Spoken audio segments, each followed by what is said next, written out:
What's going on, guys? I'm supcharls, and now that Call of Duty World War 2 has finally been revealed and it's all over now until E3 will come around, there's been some pretty interesting stuff to talk about in terms of campaign, at least as of right now. Also with the editions, because I'm kind of curious if they will make another collector's edition of some sort this year around with World War 2, which will be a pro edition that has been revealed as the only thing. There's gonna be a season pass only, a steelbook, and that's it. So I'm not really sure if I'm a big fan of this approach with these editions, but usually Call of Duty don't really have the best editions now for these last couple of years, at least not for me, because most of them isn't even available here in Denmark where I live, so I can't even get those great big editions like the Juggernaut, or well, that's actually it, because Advanced Warfare, Infinite Warfare doesn't really have any big surprise, and this year with World War 2 it doesn't really seem the same either. So yeah, it really isn't too much to look forward to, but I will probably consider getting it anyway. I really love the Call of Duty campaigns, and obviously they usually have a pretty solid, nice cover art, and for this Pro Edition it looks pretty nice as well, so I might get it just because of that, because I like it more than the standard edition's cover art, and also because the steelbook is something that is much nicer to have around than a regular box usually.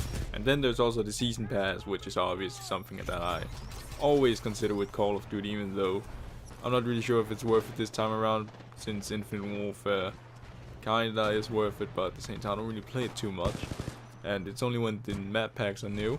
So I'm not really sure if I want to get the season pass just like that with the standard edition if it is. So I might get the pro edition just because of those things. So yeah, I might get the pro edition, but with that out of the way, I might as well just talk about what I thought about the review in terms of campaign and all that stuff.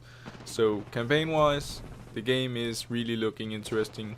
I've always looked forward to the Call of Duty campaigns each and every year, and it always gets me excited about the next Call of Duty game as well. So the campaign this time around is no exception, and the trailer really looked interesting, and it always does that every single year, even Black Ops 3, which I don't like. But yeah, I look forward to it, and I look forward to see how it's gonna unfold eventually when I get to play it for myself, or if I even watch walkthrough or whatever. And then multiplayer, which is something that got a little bit of a sneak peek of. We will see more at E3 and they will show more, I would assume. But then again, it might just be a quick trailer, and then they will hold an event of some sort like Call of Duty XP. I'm not really too sure what they will do, but since E3 usually is a place where time goes really fast and you have so many other games that has to be announced and all that stuff, I'm not really sure how much you can talk about Call of Duty's multiplayer on that press conference. I'm pretty sure it's PlayStation, so that in itself would take a while, I would assume.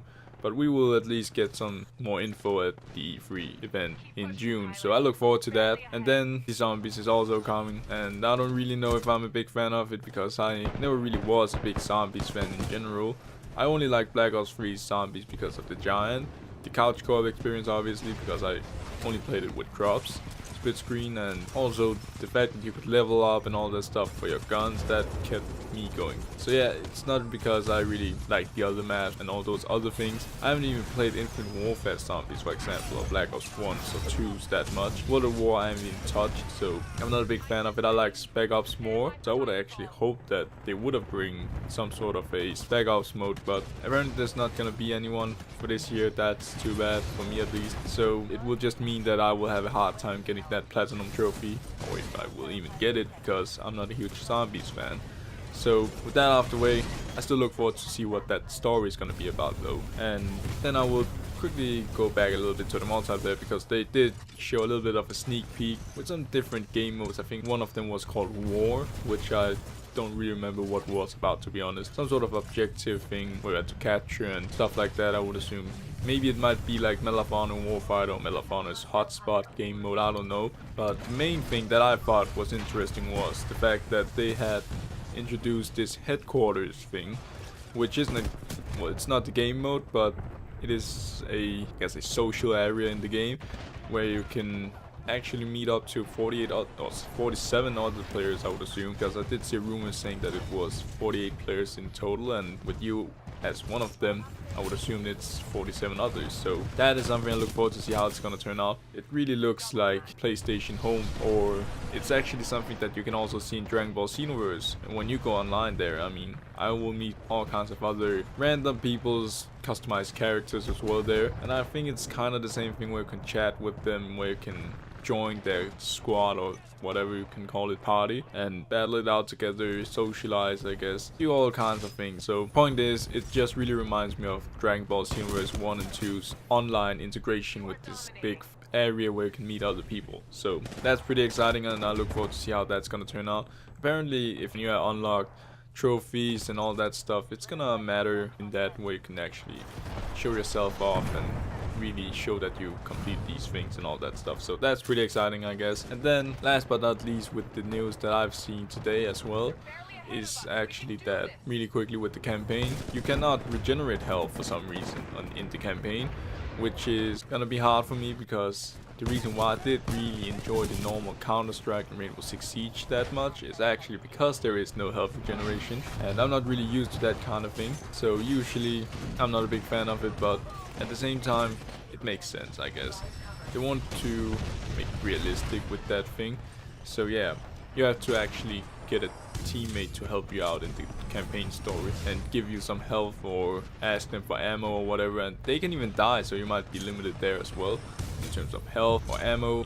There could be all kinds of things. So yeah, I'm gonna look forward to see how this campaign story is gonna unfold. I really look forward to see how this campaign is gonna turn out to be in terms of missions and all that stuff, and how hard it's gonna be, because I will try to complete the campaign on veteran difficulty, as I usually now do recently. So I don't know how hard it's gonna be for me, but I'm pretty sure this will be something that will change the game completely, and that's kind of sad, because I know Infinite Warfare also had that tough difficulty where you couldn't really shoot properly if you were hit on the arm. Then you would really sway, and if someone shot you on the leg or whatever, you couldn't really run properly because you were obviously hurt, and it was meant to be realistic and all that stuff. So yeah, I'm not really a big fan of it, but I still look forward to see how it's gonna turn out to be. And with that said, that was so far what I thought about the Call of Duty World War II review. And there is also some pre-order bonuses, obviously, which is gonna come sooner or later. PlayStation Store has some theme exclusive thing if you pre-order from PlayStation Store, obviously. GameStop has a poster, I would assume, or a cap from what I've seen, but I don't really think it matters here in Denmark, because they will usually just give it out in the US, I'm pretty sure, or some other countries, so it's probably gonna be this poster maybe or whatever. If you pre-order Call of Duty World War II, you can actually also get access to the private beta, which is also really exciting, and PS4 owners will obviously play first, and then Xbox and PC, and I'm not really sure if PS4 owners will get another beta trial at the same time, I don't know. But that is also really exciting. I look forward to try that out. And then there isn't really much else. So anyways, I hope you viewers enjoyed this video, and hopefully I will see you viewers on the next one.